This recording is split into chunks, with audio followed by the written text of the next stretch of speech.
చేయి గుర్తుకేయాలి. మరి టీఆర్ఎస్లో ఏం చెప్పిండ్రు? ఏం యొక్క కాంగ్రెస్ అయితే మొత్తం పెన్షన్ రద్దు చేస్తుంది, కరెంటు పోతుంది చెప్పినా లేదే. మా ఆడబిడ్డలు అందరు కూడా ఏది ఎత్తుందో పిడత కాంగ్రెస్ వస్తే ఇక మా పెన్షన్ వస్తుందో రాదో ఆడు జీవనుడు ఉంటుండైపోతా పోనీ కానీ మేము మీద కార్కి కొట్టేస్తాం. ఎందుకు? పెన్షన్ ఆశ. అవునావా? నువ్వు తల్లి అందరు లేక సత్యవంతులు ఉంటారా? నువ్వు సత్యవంతురాలు. నేనేమంటారు? పెన్షన్ బంద్ అయినాయి, అత్తునే లేవా?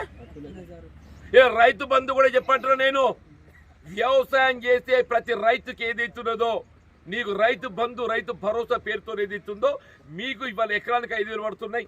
రేపు ఏదైతుందో 7,500 రూపాయలు మీకు ఇప్పించే బాధ్యత నాది అని చెప్పండి. అందరికి అనుమానం ఉంది అత్తదో రాదు. అరే అయినా రైతు బంధు వచ్చి కూడా నాకు అయిపోండి అడంటే నీకు వచ్చిందని చెప్పని పిడాత కూడా నాటు ఉండే పెద్ద భూస్వామికి రాదు కావచ్చు, గుట్టలు పుట్టల్లోనికి రాదు కావచ్చు, రియల్ ఎస్టేట్ వ్యాపారం రాదు కావచ్చు. నిజంగా సాగు చేసే రైతుకు నేను బాధ్యత. మీరు చూసుకోండి, మీ లెక్క నింపే బాధ్యత నాది అని చెప్పంటూ నేను. రుణమాఫీ సంబంధించి కూడా చెప్పంటూ నేను. మొన్న ఎన్నికల్లో 2 లక్షల రూపాయలు రుణమాఫీ చేస్తా అని చెప్పాను కాంగ్రెస్ పార్టీ. రేపు పునాస కొత్త అప్పు కావాలి, నీకు పెట్టుబడి కావాలి. ఇలా మీరు చెల్లించాల్సిన ఒక రుణం ఏదైతుందో బ్యాంకు మీరు చెల్లించాల్సిన అవసరం లేకుండా మీ వైపు వెళ్ళి ప్రభుత్వ పూచీకత్తుగా ఉండి గ్యారంటీ తెలంగాణలో రైతాంగం చెల్లించవలసిన ఒక పంట రుణం ఏదైతుందో ఇలా రాష్ట్ర ప్రభుత్వం చెల్లించే విధంగా రేవంత్ రెడ్డి గ్యారంటీ